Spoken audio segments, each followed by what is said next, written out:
નમસ્કાર દર્શક મિત્રો, જનરપન ન્યૂઝમાં આપનું સ્વાગત છે। હું છું આપણો મિત્ર કંચન પરમાર। આવો સાંભળીએ આજના મુખ્ય સમાચાર। સાબરકાંઠા જિલ્લા વર્ષ 2003માં કલેક્ટર શ્રી દ્વારા વડાલી તાલુકાના થીરાસણા ગામના અનુસૂચિત જાતિના પ્લોટ વિહોણા લોકોને મફત પ્લોટ મળી રહે તે માટે ઠરાવ કરવામાં આવ્યો। આ તેમ સુધી ગામના અનુસૂચિત જાતિ સમાજના લોકોએ અનેક રજૂઆત કરી હોવા છતાં કોઈ કાર્યવાહી કરવામાં આવી નથી।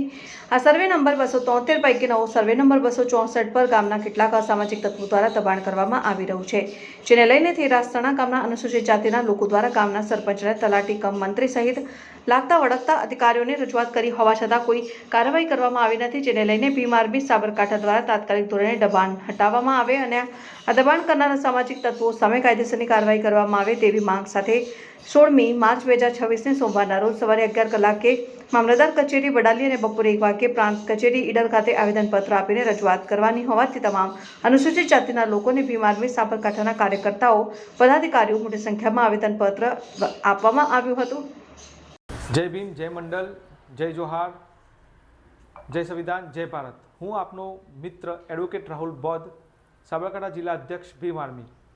આપના આ વિડીયોના માધ્યમથી જણાવું છું કે વડાલી તાલુકાના થીરાસણા ગામે વર્ષ 2003ની અંદર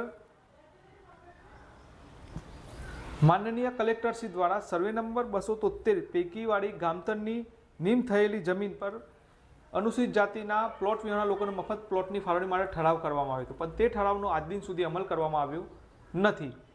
અને અમલ નથી કરવામાં આવ્યો તેનું મુખ્ય કારણ છે કે તંત્રની જાતિવાદી માનસિકતા, અને આ જાતિવાદી માનસિકતાના કારણે 20 વર્ષ થઈ ગયા પણ પ્લોટ વિહોણા લોકોને પ્લોટની ફાળવણી પણ થઈ નથી, જેને આ પ્લોટની ફાળવણી માટે અનુસૂચિત સમાજના લોકો દ્વારા અનેકો રજૂઆતો કરવામાં આવી છે કે તમને આ વિડીયોમાં હું બતાવું છું તેમની ફાઇલ કે કેટલી બધી રજૂઆતો કરી છે, પણ આ જાતિવાદી માનસિકતા ધરાવતા વહીવટી તંત્રએ તેમનો પ્લોટની ફાળવણી કરી નથી। આનાથી પણ વધારે રજૂઆતો અનુસૂચિત સમાજના લોકો દ્વારા કરવામાં આવી છે। આ તો નાની જ ફાઇલ છે, પણ આનાથી પણ વધુ ફાઇલ તેમના જોડે છે, અને આ ફાઇલને એટલી બધી રજૂઆતો કરી છે કલેક્ટરશ્રી, નાયબ કલેક્ટર, મામલતદાર, તાલુકા વિકાસ અધિકારી, ગામના તલાટી કમ મંત્રી, સરપંચશ્રી દરેકને રજૂઆતો કરી છે, પણ તેમને કોઈ કાર્યવાહી કરી નથી।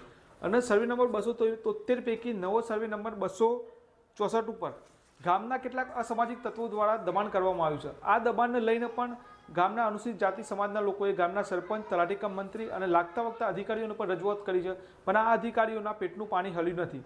તેથી ભીમ આર્મી સાબરકાંઠા દ્વારા આપણા અનુસૂચિત સમાજના લોકોને જે પ્લોટ મળી રહે તે માટે તારીખ 16/3/2026ને સોમવારના રોજ સવારે 11 વાગે મામલતદાર કચેરી વડાલી અને 1 વાગે નાયબ કલેક્ટર કચેરી ઈડર મુકામે મોટી સંખ્યામાં ઉપસ્થિત રહીને આપણા સમાજના લોકોને ન્યાય મળી રહે તે માટે આપણે કલેક્ટરશ્રી અને મામલતદારને રજૂઆત કરવાની છે। તો સમગ્ર અનુસૂચિત સમાજના લોકોને હું નમ્ર વિનંતી કરું છું કે મોટી સંખ્યામાં મામલતદાર કચેરી વડાલી અને પ્રાંત કચેરી ઈડરે ઉપસ્થિત રહે અને ભીમ આર્મીના તમામ કાર્યકર્તાઓ પણ સોમવારના રોજ ઉપસ્થિત રહે તેવી અપીલ છે। જય ભીમ, જય મંડલ, જય જોહાર, જય સંવિધાન।